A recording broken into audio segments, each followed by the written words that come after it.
ma dernière vidéo, je t'ai parlé du pouvoir invisible, des familles dont tu n'as jamais entendu le nom, des mécanismes de contrôle que personne n'ose aborder. Aujourd'hui, je vais aller beaucoup plus loin. Je vais te montrer comment ce pouvoir s'exerce concrètement. Pas avec des théories, avec des chiffres, des noms, des faits. Ce que tu vas découvrir dans cette vidéo va complètement changer la façon dont tu vas voir chaque pub, chaque produit que tu achètes et chaque information que tu consommes. Si t'es pas prêt à voir le monde tel qu'il est vraiment, ferme cette vidéo. Mais si t'es encore là, accroche-toi. Donc premièrement, il existe 3 sociétés dont on a probablement entendu parler. BlackRock, Vanguard et State Street. À eux 3, ils génèrent plus de 22 000 milliards de dollars. C'est plus que le PIB des États-Unis. Mais le chiffre ne veut rien dire si tu ne comprends pas vraiment ce qu'ils possèdent. Apple, Google, Microsoft, Amazon, Meta, Pfizer, Moderna, JP Morgan, Bank of America, Disney, Coca, Pepsi, McDonald's, Nestlé, Boeing et j'en passe. Peu importe ce que tu achètes, peu importe où tu travailles, peu importe ce que tu regardes, l'argent remonte vers les mêmes mains. Tu crois vraiment que Coca et Pepsi sont en compétition? Ce sont les mêmes actionnaires. Apple et Microsoft, même actionnaire. Pfizer et Moderna, même actionnaire. Toutes les concurrences que tu vois dans les pubs, tout ça est du théâtre. Sommet, c'est un monopole. Et donc maintenant, la question logique que vous devez vous demander, mais qui possède BlackRock, Vanguard et State Street? Et c'est là que ça devient intéressant. Vanguard est le plus gros actionnaire de BlackRock. BlackRock est actionnaire de State Street et State Street est actionnaire de Vanguard. Ils se possèdent tous entre eux. C'est un cercle fermé. Et Vanguard, officiellement, c'est une mutuelle détenue par ses propres fonds, donc par les investisseurs. Mais qui sont les plus gros investisseurs de ces fonds? D'autres fonds, des trusts, des holdings dans des paradis fiscaux, Delaware, Îles Caïmans, Luxembourg, Suisse. Et à ce niveau-là, les noms disparaissent. Un trust, c'est comme une boîte noire légale. Tu mets tous tes actifs dedans, tu contrôles tout, mais officiellement, tu ne possèdes rien. Et c'est comme ça que les vraies fortunes se cachent depuis des générations. Pas sur les listes Forbes, mais dans l'ombre. Et donc là, tu te dis peut-être, ok, c'est cool, ils sont actionnaires dans toutes les grandes entreprises du monde, ils possèdent plein d'actions, et alors? Il faut savoir que quand tu possèdes des actions, tu as des droits de vote. Tu votes pour élire des conseils d'administration, tu votes pour les fusions, les acquisitions, tu décides des orientations stratégiques. Et Larry Fink, le CEO de BlackRock, a lui-même plus de pouvoir sur Apple que Tim Cook lui-même. Il ne fabrique rien, il ne crée rien, mais il contrôle tout. Et ce n'est pas juste des entreprises. Pendant le Covid, c'est BlackRock qui a choisi la Fed pour gérer les rachats d'actifs. BlackRock conseille les banques centrales du monde entier. Et leurs anciens employés sont dans tous les gouvernements. Ils ne font pas que posséder l'économie, ils la pilotent. Et donc maintenant, on va rentrer dans le vif du sujet, leur agenda. Parce que maintenant que tu comprends qui ils sont, la vraie question c'est qu'est-ce qu'ils veulent. Parce qu'avec ce niveau de pouvoir, tu ne restes pas passif. Tu façonnes le monde selon ta vision. Et leur vision, elle se déroule sous tes yeux. Et tout d'abord, pour les gens qui ne savent pas ce que c'est un agenda, avec des mots simples, c'est un plan d'action. Invisible au quotidien, coordonné, progressif, narratif contrôlé et objectif caché. Laissez-moi vous donner un exemple. Si tu veux par exemple interdire le cash, tu vas pas dire ok maintenant on interdit le liquide. Non, tu vas mettre un plan d'action. Par exemple, première étape, promouvoir les paiements sans contact parce que c'est pratique. Deuxième étape, limiter les paiements en cash à 1 000 €. Voilà.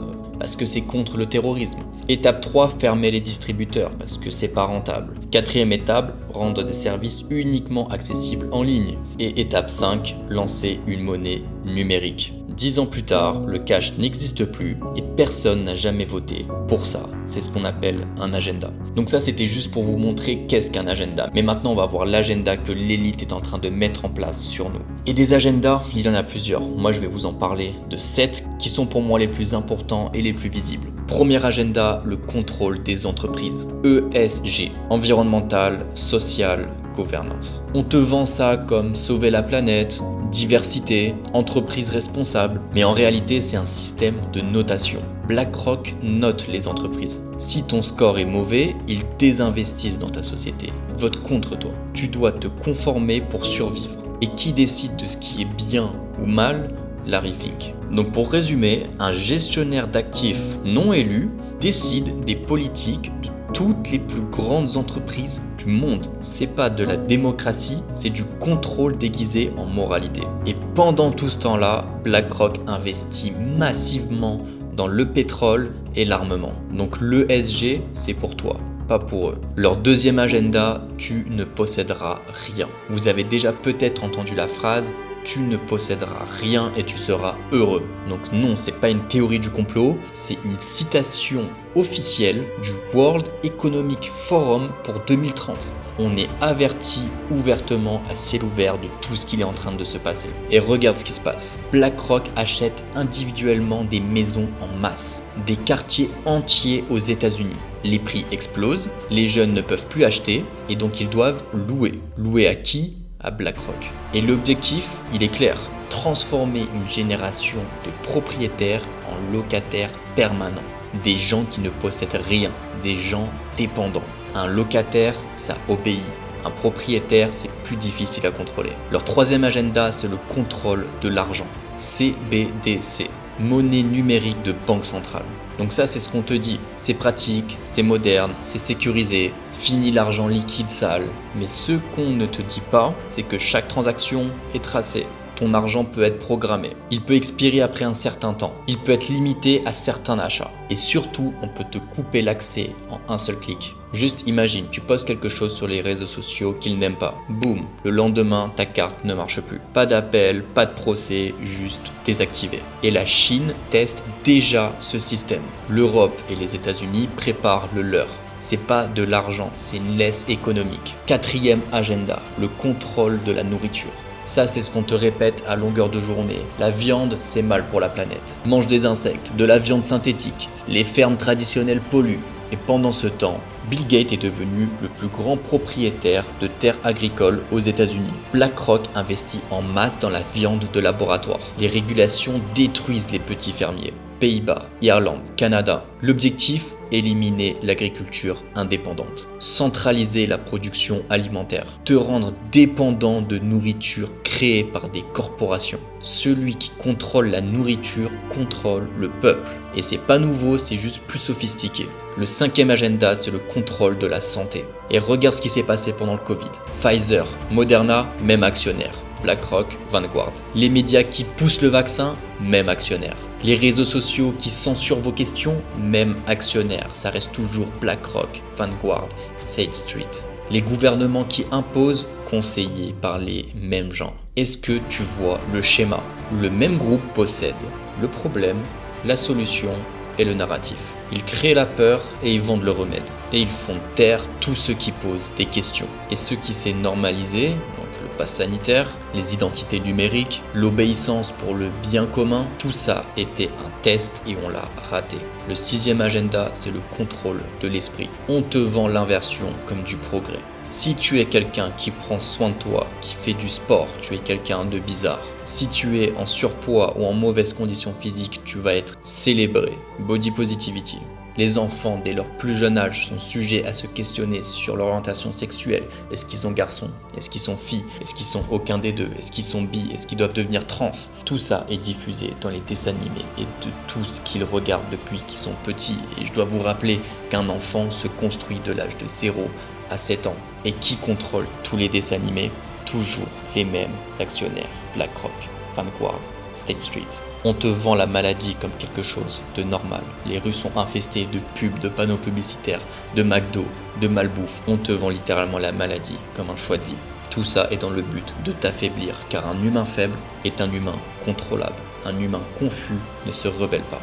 Un humain isolé de sa famille n'a personne pour le protéger. Et ça, c'est pas un accident, c'est le programme. Et on en vient au septième agenda, la surveillance totale. Ton smartphone te traque, les caméras te reconnaissent, les réseaux sociaux profilent tes opinions, les smart cities captent chaque mouvement. Et au centre de tout ça, Aladdin, c'est le logiciel de BlackRock. Il gère plus de 21 000 milliards de dollars d'actifs. Il analyse les risques pour les banques, les assureurs, les fonds de pension. Les banques centrales l'utilisent. Un seul algorithme influence une part massive des décisions financières mondial. Ils savent ce que tu achètes, ce que tu penses, ce que tu vas faire. Et si tu deviens un problème, ils le sauront avant toi.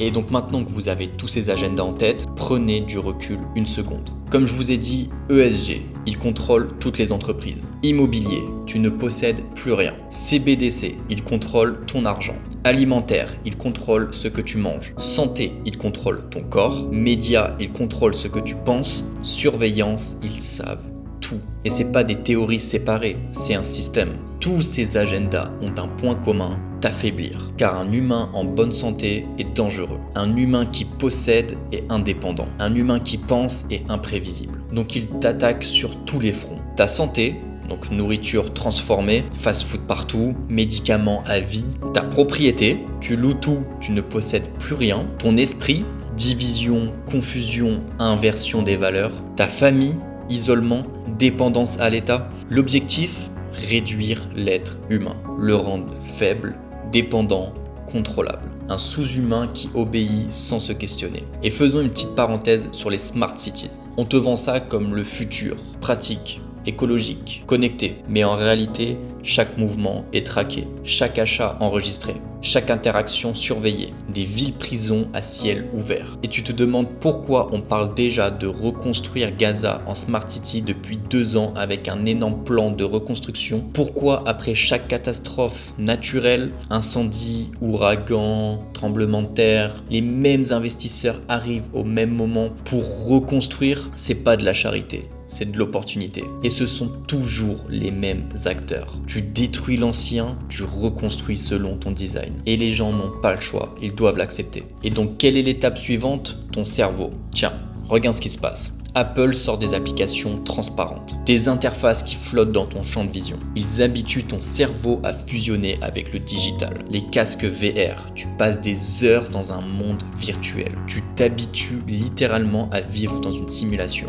Et ta réalité devient ce qu'ils te montrent. Et après ça, Neuralink, une puce dans ton cerveau, officiellement pour aider les paralysés. Comme toujours, ça commence par une bonne cause. Mais la destination, accès direct à tes pensées, contrôle direct de tes émotions. Plus besoin de te manipuler par les médias. Ils te programment à la source. Et ça, si tu crois que c'est de la science-fiction, Neuralink a déjà fait des tests sur des humains. C'est maintenant. Leur plan, il est simple. Étape 1, contrôler ton environnement. Nourriture, logement, argent. Étape 2, contrôler ton information. Médias, réseaux sociaux, algorithmes. Étape 3, contrôler ton corps, santé, vaccin, passe sanitaire. Étape 4, contrôler ta réalité. Smart City, VR, monde virtuel. Étape 5, contrôler ton cerveau. Interface neurale, puce. À chaque étape, tu perds une couche de liberté jusqu'à ce qu'il ne te reste plus rien. Un humain connecté en permanence, dépendant pour tout, incapable de penser par lui-même. Un esclave parfait qu'il ne sait même pas qu'il est esclave. Et c'est pas un complot, c'est un business plan. Et il avance chaque jour. Et donc pourquoi je te dis tout ça? Je te dis pas ça pour te faire peur, je te dis ça pour que tu comprennes le jeu. Parce que quand tu comprends les règles, tu peux jouer différemment. La plupart des gens passent leur vie à courir derrière des symboles, des voitures, des montres, des likes, sans jamais voir le système dans lequel ils tournent. Moi par exemple, ma quête des 100 millions, c'est pas pour accumuler des jouets, c'est pour construire une indépendance réelle. Posséder des actifs qui ne peuvent pas me retirer. Comprendre les mécanismes pour ne pas en être victime. Et aider ceux qui veulent sortir de la matrice à le faire. Donc tu peux continuer à vivre en ignorant tout ça, ou tu peux ouvrir les yeux et commencer à construire ta propre liberté. Le monde n'est pas ce qu'on te montre, les marques que tu achètes, les infos que tu regardes, les règles qu'on t'impose. Tout vient du même endroit. Et la question c'est pas est-ce que c'est vrai? La vraie question c'est maintenant que tu sais ça, qu'est-ce que tu vas faire? Tu peux retourner scroller ou tu peux commencer à jouer un autre jeu. Moi, j'ai choisi. C'était Nikos, prenez soin de vous.